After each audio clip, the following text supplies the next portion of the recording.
How's it going, everybody, and welcome back to some more Phantom Hourglass on the Nintendo DS. In today's video, we're going to be going through the Temple of Ice. Now, I was having quite a few issues for some reason with this temple with the capture card earlier.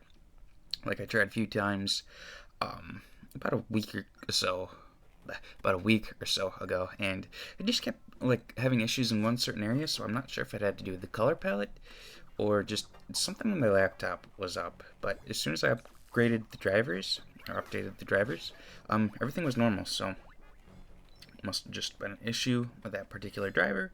That is all settled now, so that is good.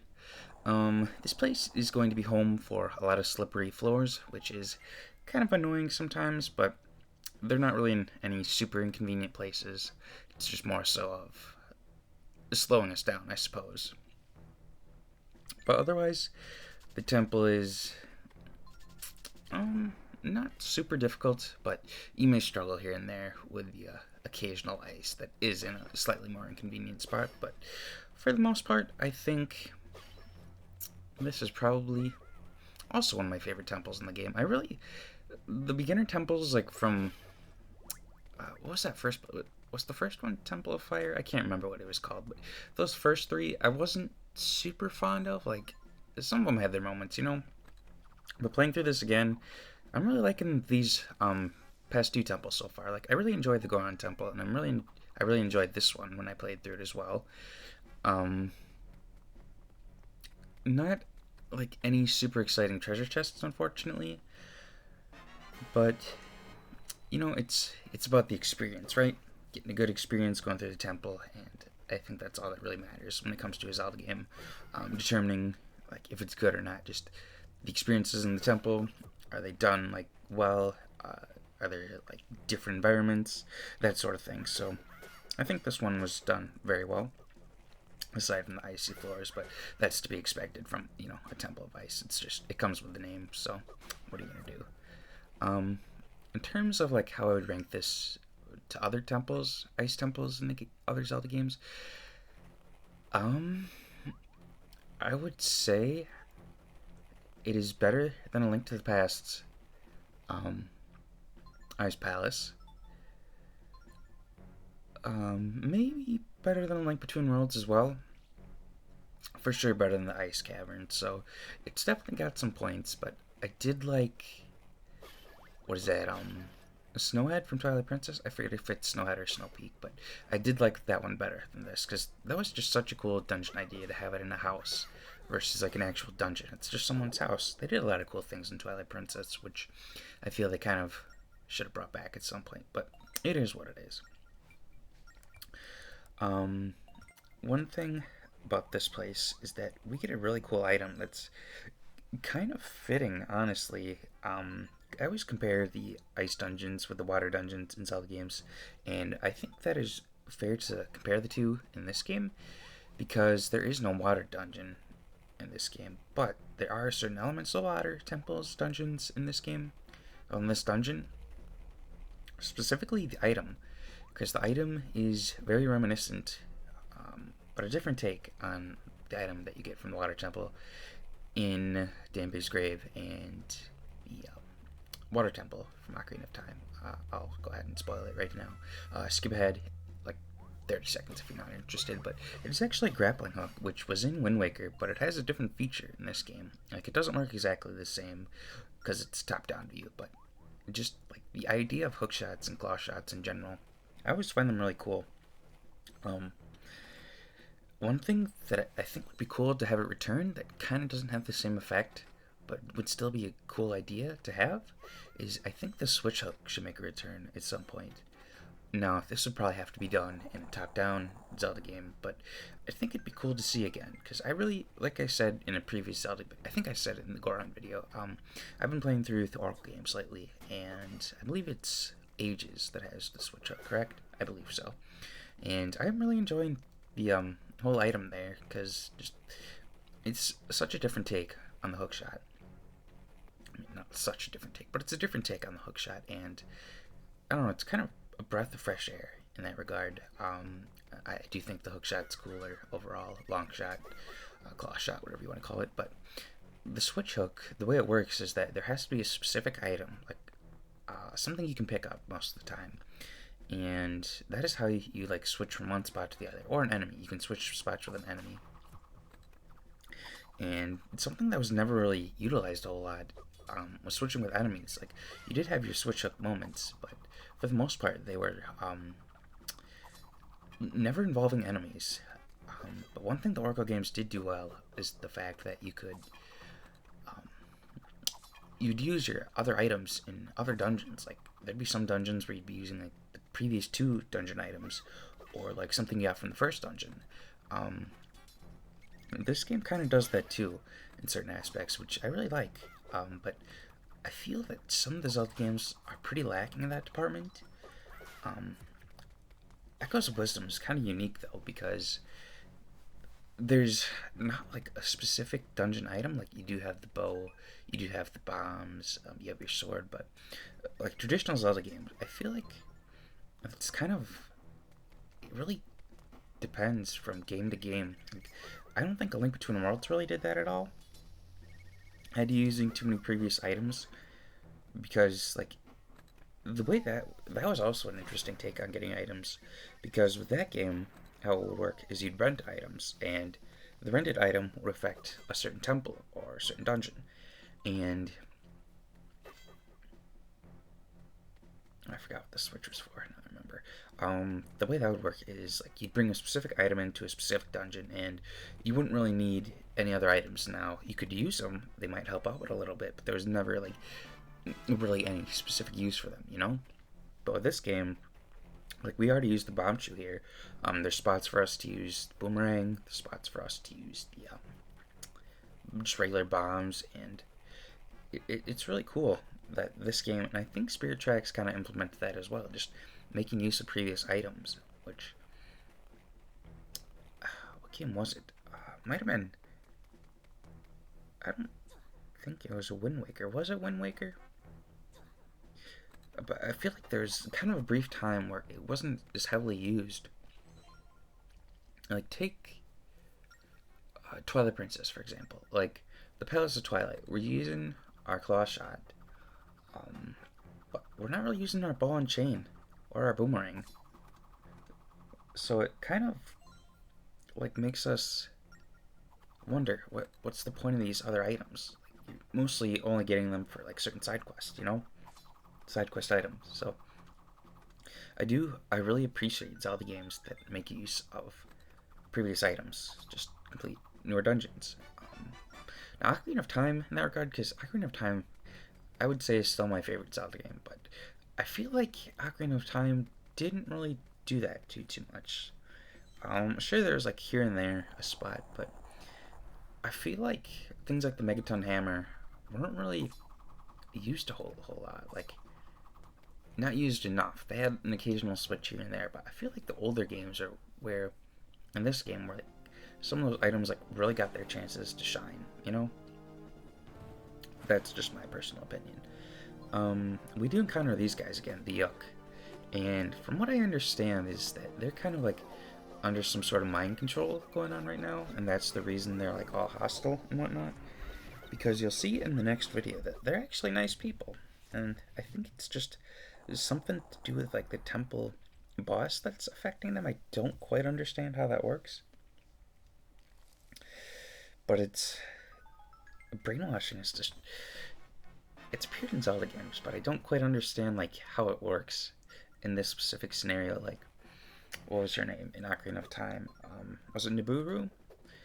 She she got brainwashed by Twinrova, and somehow Link beating her up snapped her out of the brainwash. But I don't quite understand how the Yook work here. Can't remember if anything ever really discusses like what their deal is, or like how they ended up getting brainwashed or whatnot. Because they're friendly to you after the temple, and I wasn't expecting that, so I don't for sure know like what the deal is there. But it's, I don't know, brainwashing is kind of hit or miss for me. I mean, with the Yook, I guess it works, but it doesn't really make sense that we're killing them. I think it should be just Link knocking them out if they're not like true threats, you know? But I don't know, I feel like it's implied that you're not really killing them, they're just disappearing somehow because they're all alive after the temple. I don't know. It's a whole confusing process there, but whatever floats Nintendo's boat, you know. Now, we're gonna be encountering these little icy pillars kind of all over the place.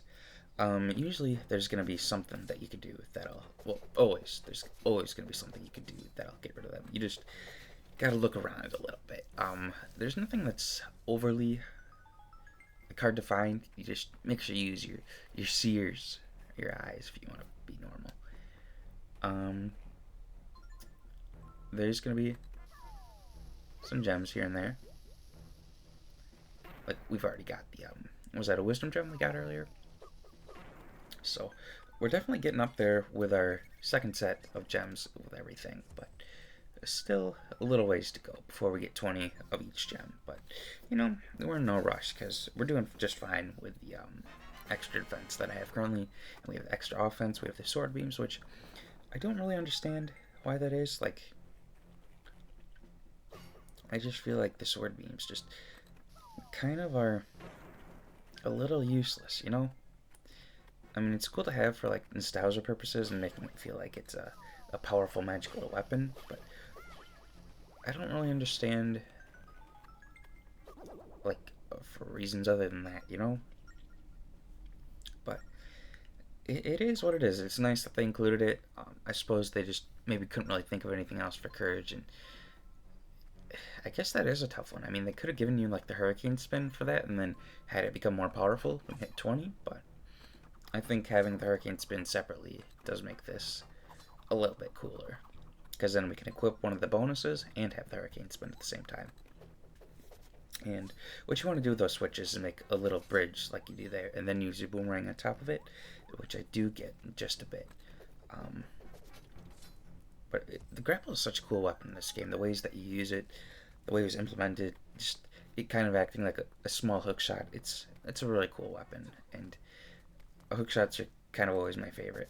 Any type of hook shot, like the switch hook, claw shot, they're just always my favorite in Zelda games. So it's a really cool idea, and I really enjoy it.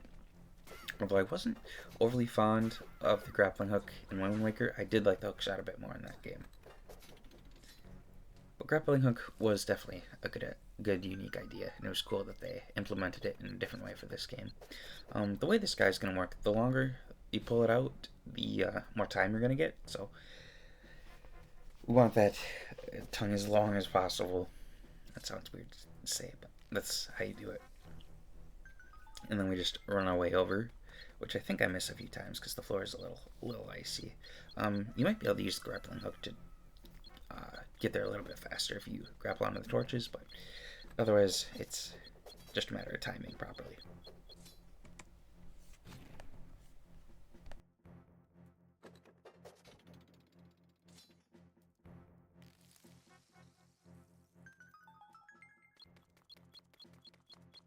So this did take me multiple attempts to do, just because I was trying to grasp the concept of not sliding on a slippery floor, which is kind of unavoidable, but it's just one of those things that I don't know. I feel there's some parts of Zelda games that I really struggle with, and then there's some parts of Zelda games that I don't struggle with as much, which is really surprising for me.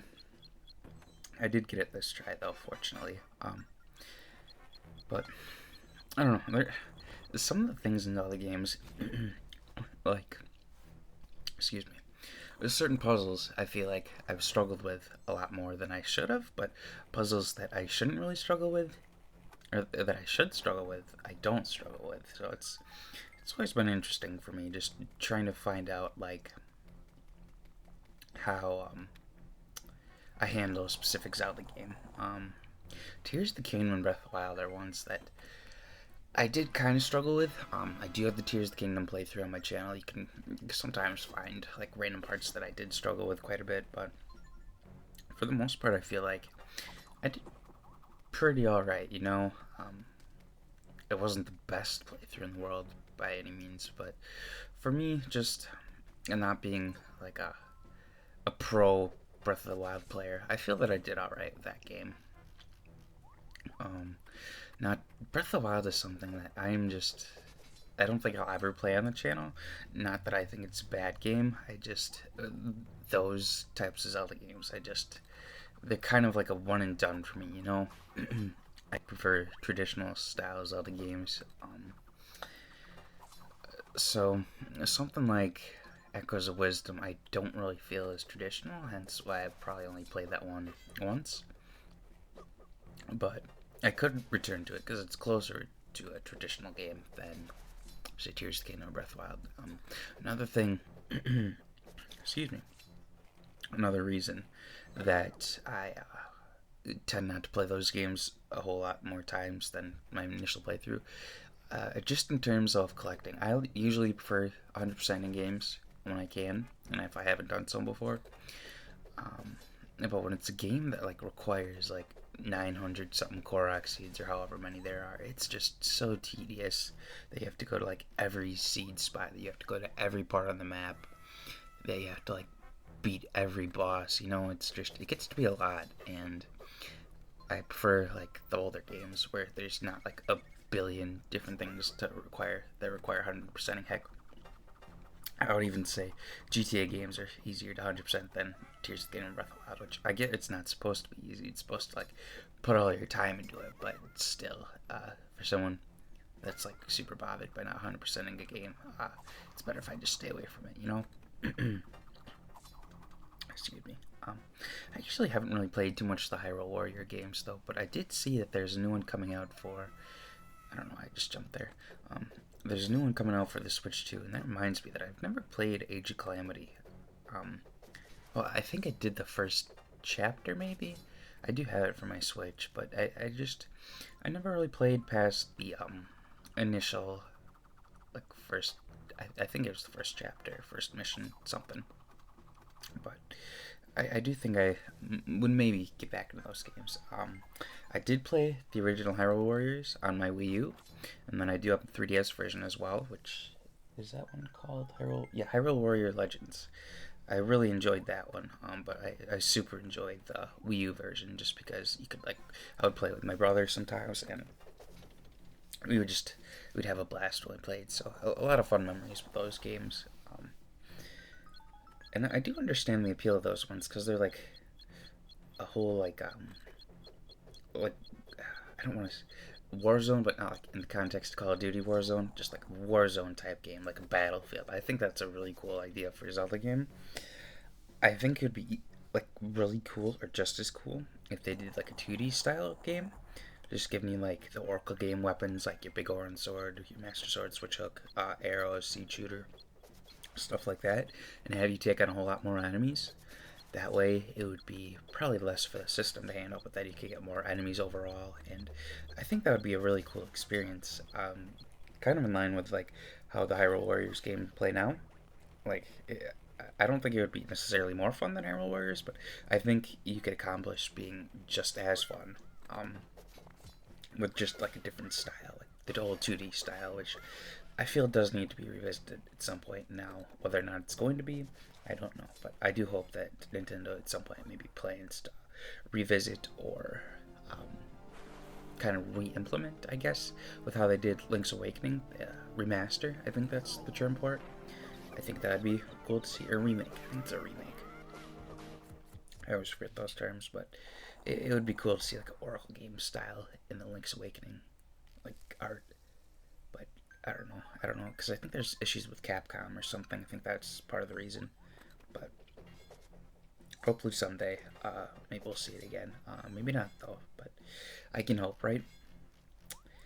So this whole entire room is going to be about getting the boss key. And I noticed that throughout this temple, I've kind of not really talked a lot about the temple itself, but I've just been like having a lot of fun just kind of talking off topic. But this whole room is actually about getting the boss key.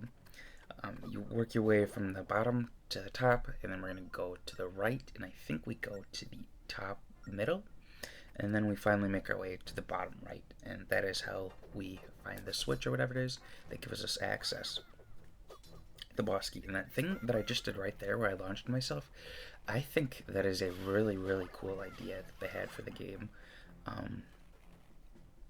It just seemed like such a cool idea, you know? being able to launch yourself, and I think there are some areas outside the dungeon that make use of like actually having you launch yourself, like a distance too far to jump. I think that was like really well implemented. Um, I really like the grappling hook. Overall, it's a really solid thing in this game. I wasn't as much of a fan in Wind Waker. I'm just not a fan of the whole swinging mechanic. I guess I like it more when it like pulls you to stuff like really quickly, or the switch hook, which I don't really understand how that works. It's got to be something magical, but switch hook is also one of my favorites. Now, you see that there? There's the two torches there. You actually want to launch yourself up there, and that's how we get up there. Which it's cool that it can like raise you up to a different level as well, you know? Because you obviously can't stand on torches, so what do? Well, you launch yourself up, and I think the whole. I know I'm talking a lot about the grappling up, but the whole item idea is just so cool for like a top-down Zelda game. Because I think I was probably around 4 years old or so when I played, or 3 or 4 when I played my first Zelda game. That was A Link to the Past on the Game Boy Advance. Now I never made it particularly far, but it's kind of what sparked my interest in Zelda. After that, I got Ocarina of Time for the Nintendo 64 because GameStop back in like 04, 05 was actually still selling Nintendo 64 games. Well, used, clearly, not new, but I don't think they had any new ones, but there's a whole bundle of like a used console and used games, and my mom actually bought it, and it came with a whole bunch of games, like probably 20 or so games, so it was a good deal. Ocarina of Time was one of the games, and I'm assuming it's from some. It might have been from all from one person that just gave up their collection, but it was definitely like what started my interest in Zelda games, like greater than Link to the Past. Because after that, I want to say that I either got Oracle of Ages, the Game Boy Color, or Twilight Princess, and then from there on, I really, I would say after Ocarina of Time or during Ocarina of Time when I got it is when I first enjoyed it. And here I was just looking at the guidebook trying to see what the Samuel was supposed to do, which I can see now is really obvious because you have a rope there. What you want to do is stand on that blue tile there and shoot your arrows at the rope, which is also a really cool idea. I really like this weapon or item. So you just angle your arrows properly, and if you're not good at shooting arrows like I kind of wasn't, I might have been standing in a little awkward spot as well, but um, it is good to have the quiver upgrades because they really make this part a whole ton easier, which is nice because I was struggling a little bit there, as you can see, but I definitely wouldn't have gone through all my arrows, thankfully, if I only had 30, so it wasn't that super embarrassing, but I got her figured out, and that's all that matters. Um, but the whole implementing an entire floor for a boss key is pretty interesting. I mean, it stands out to me in this specific dungeon. I'm sure it's happened before in the game, but for some reason it really stands out to me in this specific area. That all I'm doing is working my way towards one boss key, which I always am curious about the lore behind the dungeons and temples of these games, because they never go into it, unfortunately. But some of them just, I wish it was covered like maybe in the Hyrule Historia. To my knowledge, it's not. I haven't really looked at the Historia in a hot minute, but I don't think any of the background or lore of these dungeons or temples really ever explored, unfortunately. And I think that could be like a whole Zelda game itself, just kind of like going into the origins of some of these temples and dungeons and just like showing what made them like so sacred places or just full of enemies and whatnot. I think that'd be really cool to see. Um, Another thing we can do with the grappling hook is pull off the rock helmets from those shoes. So here comes another kind of interesting idea that we're coming up with. So for this area here, what you want to do is just exactly what I'm doing, and like working your way up. I know I'm saying a lot. I love this item. I really do. I really love it. But the way just so many things you can do with it. Like you don't see this many options with the bomb shoes. You don't see this many options with the bombs or even arrows. But this item just has a whole ton of uses and different ways you can use it. It's just really cool.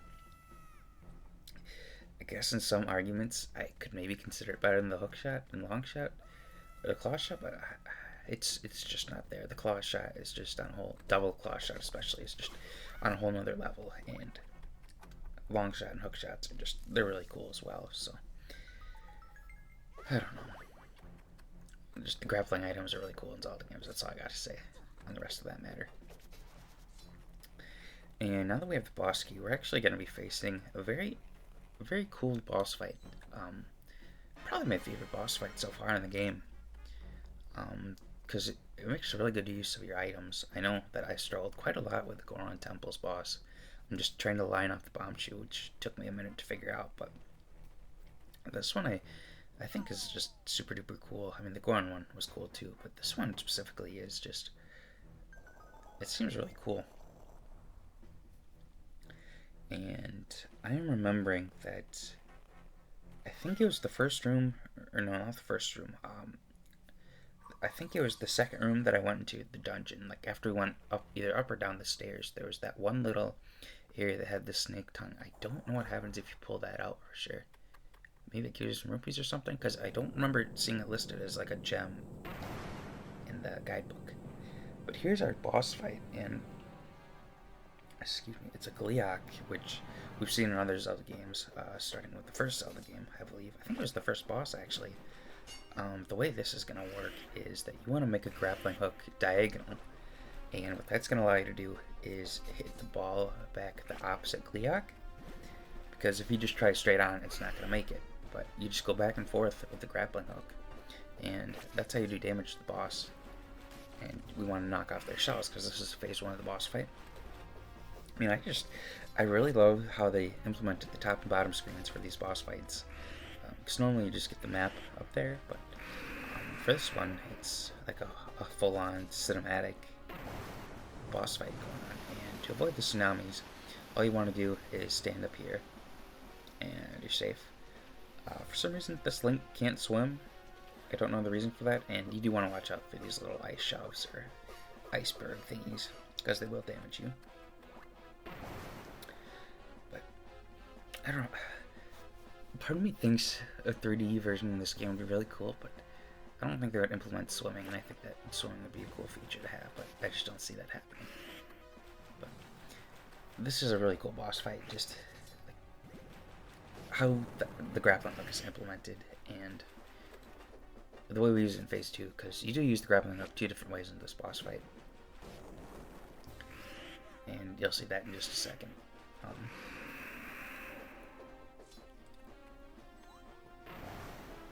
The whole tsunami attack is really cool as well. Although I'm not really... I'm assuming the room must be like water sealed or something, because there's no more water coming in here that I know of. I'm assuming just... Actually, I don't even know. I don't know what I was going at there. But here's going to be coming phase 2 of the boss fight. And the way this one's going to work is they're going to take out, I think, 2 of those things. Yeah, 1 on each side. And now, when the Gleeok comes over, you're going to want to not do that. He's going to start attacking. And you want to line up the hook with the pole. And that's going to bring the Gleeok down, because these poles are like freaking bolted into the ground, and that is how we begin to cause damage to the Gleeoks, like so. And they just smack it around, and I think the offense upgrade works on these guys. If you're struggling with dealing damage, you can just swap out when they come down, and you might be able to beat them faster. Again, I don't know how the offense upgrade works on bosses, or if it even works, but I would assume it would, because the defense upgrade, like, your defense is still halved on bosses, but I'm not entirely sure. And I don't think our sword beams would do anything. I don't even know if they would show up on the camera up there. I don't know how the game's like laid out internally. Like if everything on the bottom screen just ends on the bottom screen. If you shot an arrow, would it show up on the top screen? I don't know. Don't know if they thought that far ahead. I'm assuming it would, but I don't know. But that is basically the entire boss fight. We just want to keep pulling them down whenever they shoot their tongue at us. I don't know why they have handles in their mouths. It's a little strange, but I guess that's just how these Gleeoks were developed. And once we defeat one of them, they're going to turn all gold and sand-like, and then we just need to wait until we beat the other one for them to fully explode, because I think that Gleeoks are always like meant to be like Siamese twins or something, so I think they're part of each other. I think that's why it takes them a bit to explode until you defeat both of them. But overall, this is a really, really cool dungeon, and I really enjoyed it a lot. But I think that's going to do it for this video. So, next video, we're going to be covering the after stuff of the dungeon, like collecting optional goodies and whatnot. But I want to thank you guys all for watching, and I hope you have a good rest of your day.